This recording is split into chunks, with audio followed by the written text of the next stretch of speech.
நீ தோல்வி அடைந்ததுனால தோல்வியா? உங்க வாழ்க்கையில நீங்க அடைந்த தோல்வி உங்களை கட்டுப்படுத்துகிறதா? இல்லை. நம்முடைய தோல்விகள் நம்மை வரையறுக்காது. தேவன் நம்மை எப்படி பார்க்கிறாரோ அப்படிதாங்க நம்முடைய வாழ்க்கை வரையறுக்கும். நீதிமொழிகள் 24:16 நீதிமான் 7 தரம் விழுந்தானும் திரும்பவும் எழுந்திருப்பான். ஏங்க, உங்களுடைய தோல்வி முடிவு அல்ல. உங்களால மறுபடியும் எழும்ப முடியும் அப்படின்னு என் வேதம் சொல்லுது. நீங்க விழுந்திருக்கலாம், அல்லது இந்த தோல்விக்கு நீங்க தவறு செய்திருக்கலாம். ஆனா அது உங்க முடிவு இல்லைங்க. நீங்க தைரியமா சொல்லலாம். மீகா 7:8 என் சத்துருவே, எனக்கு விரோதமாய் சந்தோஷப்படாத, நான் விழுந்தாலும் எழுந்திருப்பேன்.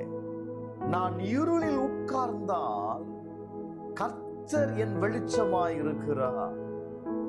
ஏங்க, நீங்க இப்ப விழுந்துட்டீங்க, தோல்வி அடைந்து ஒரு இருளான வாழ்க்கைய நீங்க சந்திச்சிட்டமே அப்படின்னு அடைந்த தோல்வியில உங்க வாழ்க்கைய ஒரு முடிவுக்கு கொண்டு வந்துடாதுங்க.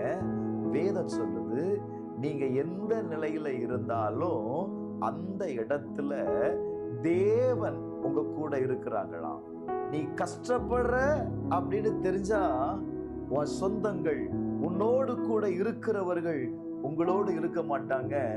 ஆனா தேவன் உன்னோடு கூட இருப்பேன் அப்படிங்கிறார். எதற்காக தெரியுமா? அந்த நிலையிலிருந்து ஆண்டவர் உங்களை தூக்கி விடுவதற்கு, வெளிச்சத்திற்கு மறுபடியும் கொண்டு வருவதற்கு என் தேவன் போதுமானவராயிருக்கிறார். தோல்வி உங்களை வரையறுக்காது. தேவன் தான் உங்க அடையாளம். இன்றைக்கு நீங்க எந்த தோல்வியை சந்தித்தாலும்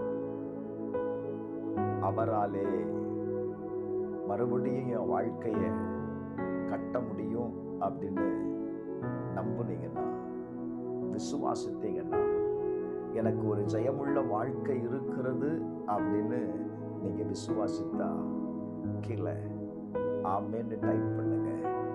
கட்டாயம் உங்க வாழ்க்கையில ஜெயத்தை